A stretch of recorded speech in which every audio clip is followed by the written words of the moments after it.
Hello and welcome back to our channel. So today in this video we are going to discuss about how to spawn structures in Minecraft. So without wasting much of our time, let's get straight into the video. So for this, all you need to do is simply tap open your Minecraft, and once you have tapped it open, you need to go to the settings option. So if you're in the middle of a game, you can simply tap on the settings icon on the top right hand side of the corner, and once you open it, you will get this kind of interface on your screen. So from here, you need to tap on the Open to LAN option. Once you tap on Open to LAN, you need to now tap on Allow Commands and you need to turn it on. Once you turn it on, you will have this kind of interface where all the commands are on. Now in the chat box, you need to type in place, and after you have typed in place, you need to type structure besides it.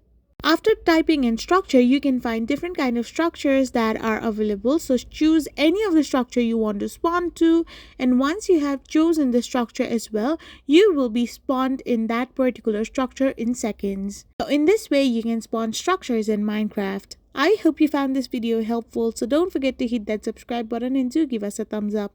We will be back again with more informative videos. Thank you for watching.